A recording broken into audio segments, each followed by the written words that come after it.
가서 뵀는데 우선은 되게 반가워하시더라고요. 엄청 반가워하시고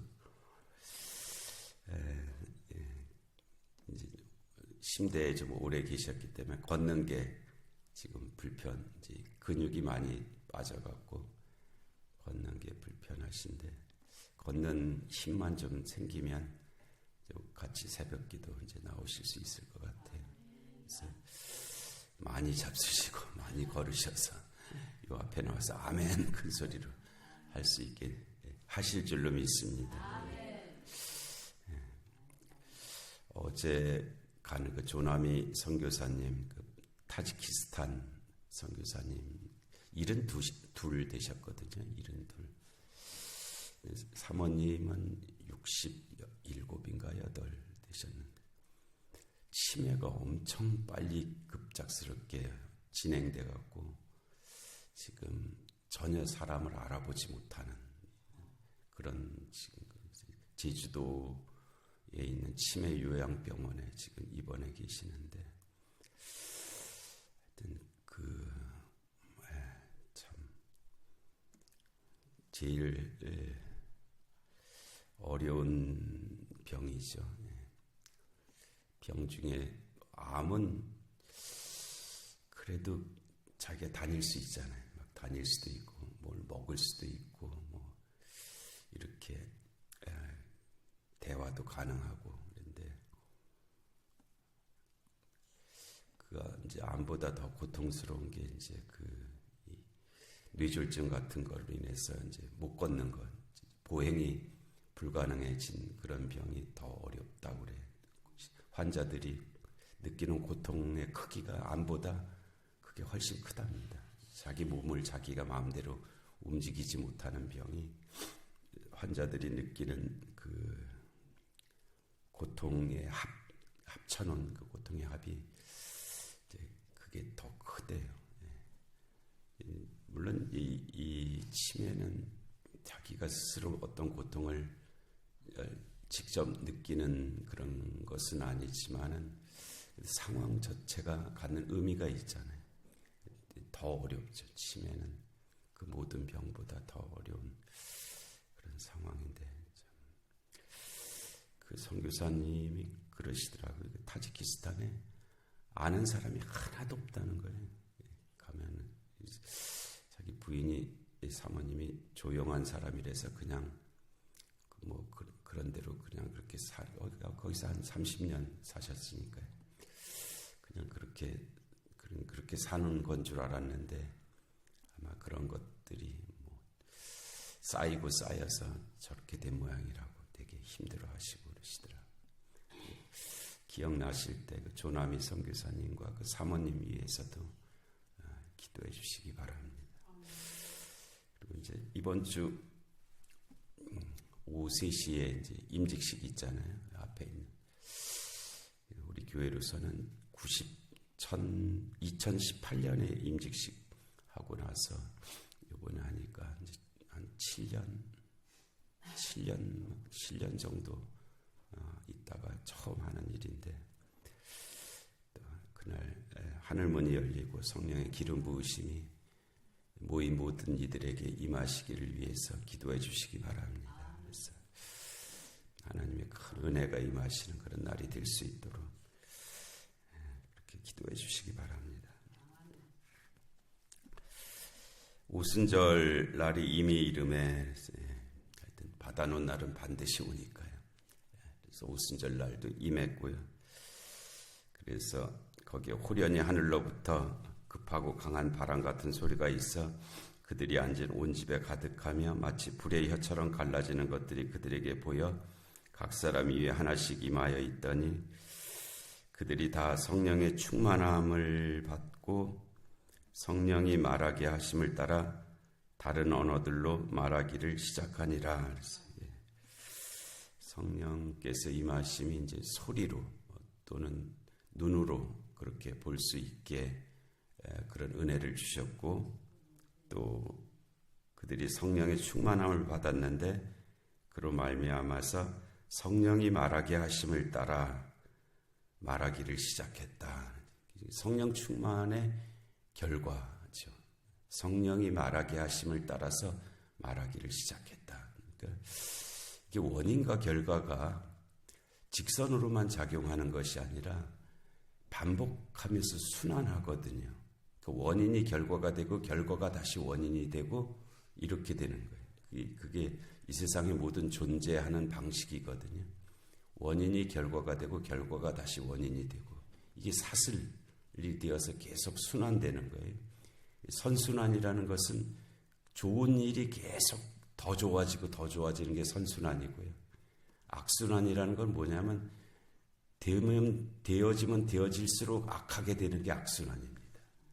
그러니까 우리의 삶이 선순환이 되면 감사하잖아요. 살면 살수록 좋아지는 거예요. 그게 선순환이고 악순환은 살면 살수록 고통스러운 거예요. 그게 악순환이죠. 그러니까 선순환이 돼야 되겠어요? 악순환이 되겠어요? 선순환이 돼야 돼요. 근데 그 선순환 원인이 결과를 만들고 결과가 다시 원인을 만들고 성령의 충만하심. 근데 모든 것의 시작은 하나님이십니다. 인간이 시작이 될 수가 없어요. 하나님이 모든 것의 시작이것은 첫 번째 동인이 하나님이셔요. 첫 번째 동인. 첫 번째 움직임이 하나님으로부터 시작됐다는 그 하나님의 움직임으로부터 모든 움직임이 이어진 거예요. 그것이 하나님과 세상이죠. 그래서 우리 심장이 뛰잖아요. 그죠? 콩닥콩닥. 이거 움직임이거든요. 이게 멈추면 죽는 겁니다. 근데 이 움직임의 시작이 누구냐? 하나님이시라는 거예요. 하나님께서 이 움직임을 시작하게 하셨다는 거죠. 그래서 그 하나님의 움직임의 시작이 원인이 된 사람들이 하나님의 사람들입니다. 그래서 그와 같은 하나님의 움직임대로 움직이는 사람들이죠. 우리의 삶이. 이 성령이 임하시고 성령의 충만하심이 이루어지니까 그 움직임을 통해서 성령의 말하게 하심을 따라 말하기를 시작했다는. 그러니까 우리가 할 수 없는 부분은 우리가 할 수 없잖아요. 첫 번째 움직임을 우리가 어떻게 만들 수 있는 거 아닙니다. 그건 하나님의 영역이잖아요. 하나님께서 하실 하나님의 영역을 우리가 어떻게 할 수가 있는 것이 아니에요. 그냥 우리가 할 수 있는 데서부터 시작하는 거잖아요. 하나님께서 성령이 말하게 하심을 따라서 말하기를 시작했다. 그러니까는 성령께서 임하셨고 또 말하게 하신다라는 믿음으로 시작해서 거기서 우리의 말이 시작되는 거예요. 그리고 우리가 하나님과 근접한 하나님과의 우리 사이의 경계선은 믿음입니다. 우리가 존재론적으로 하나님께로 들어갈 수가 없어요. 하나님과 우리 사이의 경계는 믿음이에요. 그 경계선이 믿음을 통해서 서로 연결이 된단 말이에요. 그러니까 성령께서 임하셨고 2000년 전에 임하셨잖아요. 그리고 그가 우리로 하여금 말하게 하신다. 여기에 요 접점이 믿음이에요. 믿음. 그러니까 나는 성령의 말하게 하심을 따라서 말해야 된다. 그리고 말하는 사람들이 우리 믿는 사람들. 그러면은 내가 하는 말이 성령의 말하게 하심을 따라서 말하고 있나? 그거를 이제 생각해보고 내 몸을 쳐서 복종케 하면서 성령의 말하게 하심을 따라서 말하려고 애를 쓰면 그게 이제 원인이 되잖아요. 하나님이 하신 것에 대한 결과이기도 하지만 그게 또 다른 원인이 되어서 또 다른 말을 만들어낸단 말이에요. 그게 이제 선순환이 되어가는 거죠.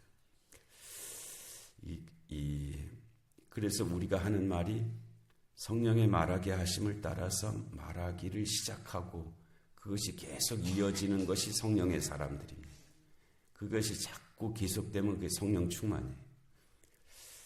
그러니까는 내가 하는 말이 성령이 말하게 하심을 따라서 하는 말인가를 늘 살피고 그것을 나를 쳐서 자꾸 복종케 해서 그 말을 하려고 애쓰는 것이 성령 충만해지는 길입니다.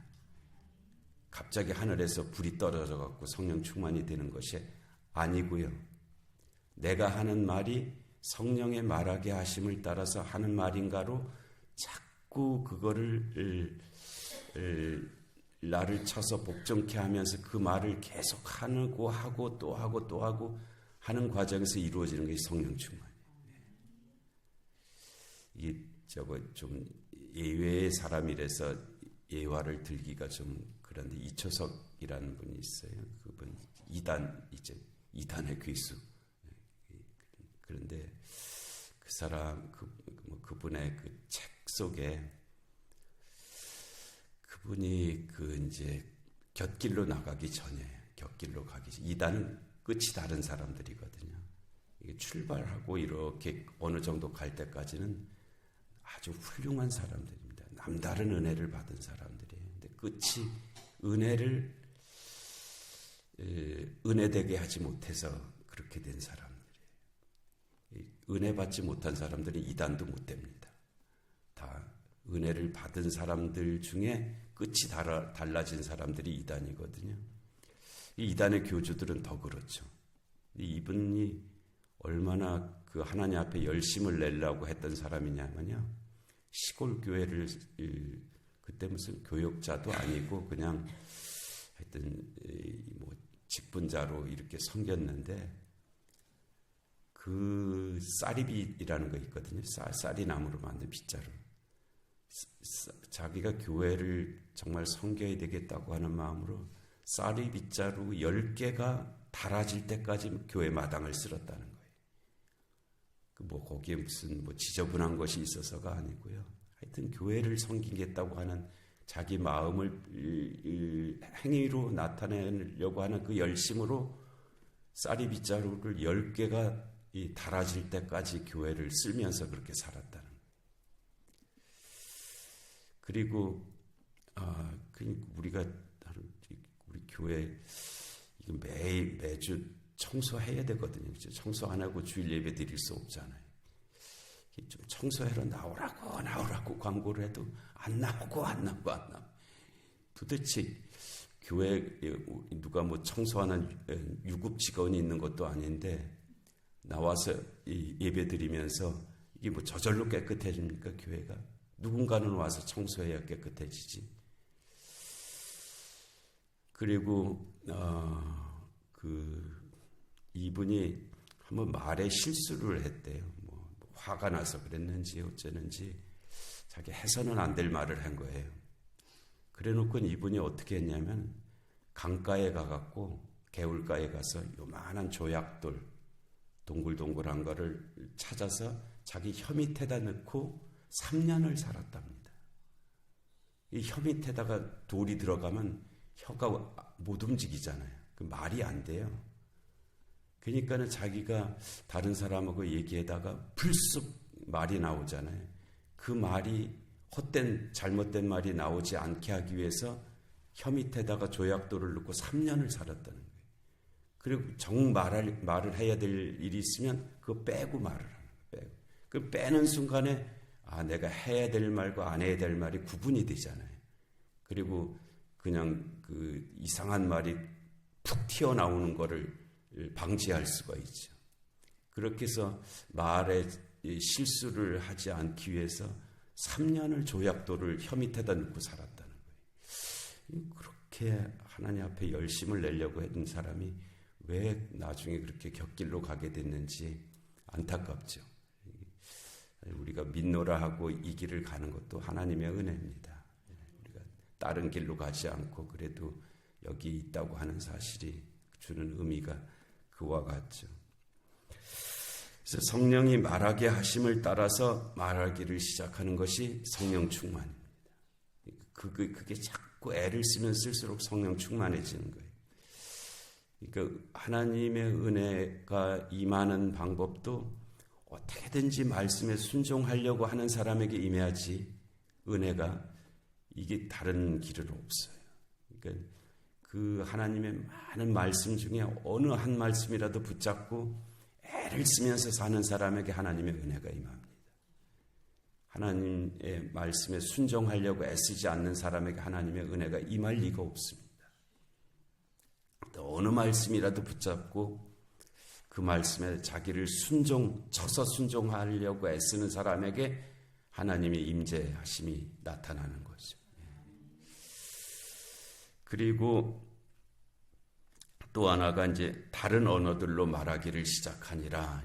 이 다른 언어는 무슨 뜻이냐면 외국어라는 뜻이거든요. 외국어. 외국어를 말하기 시작했다. 그러니까 성령이 말하게 하심을 따라서 말하는 것과 또 한 개념으로 외국어. 외국어는 이제 각 지방의 언어예요. 각 지방이 오늘 읽은 이제 각 지방의 언어.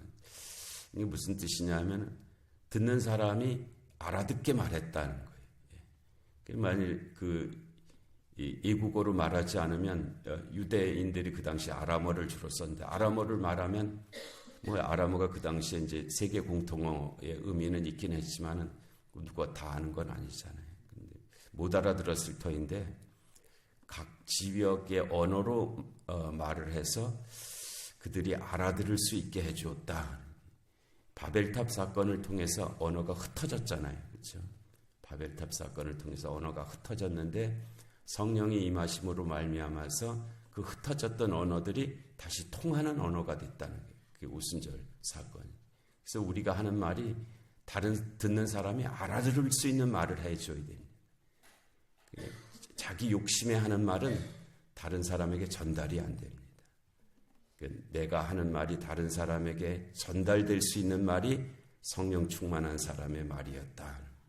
그 말씀. 그리고 오늘 우리가 읽은 것은 그 각 지역에서 온 사람들을 열거하고 있는데요.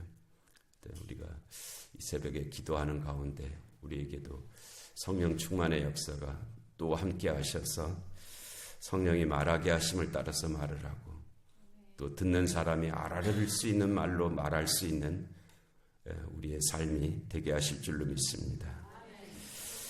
은혜로우신 하나님 아버지, 오늘도 귀한 새벽 저에게 허락하시고 오순절 성령 강림으로 인하여 이루어진 그 은혜를 저에게 말씀해 주십니다. 하나님, 저희들의 말이 성령이 말하게 하심을 따라서 하는 말이 되게 하여 주옵시고 또 각 듣는 사람이 기꺼이 받아들일 수 있는 그런 말을 하는 그런 삶이 되게 하여 주시옵소서. 영육간의 공고한 하나들을 긍휼히 여겨 주옵시고 이 나라 이 민족 가운데 주님의 공의와 정의가 임하게 하여 주옵시고 전쟁과 기근과 질병과 재난의 땅들 가운데 주의 긍휼하심이 함께하여 주시옵소서. 임직식과 하나님 또 성지순례 가운데도 하나님께서 은혜를 베풀어 주옵시고 이 새벽의 기도 가운데도 주의 은총이 함께하여 주시옵소서. 예수님의 이름으로 기도하옵나이다. 아멘.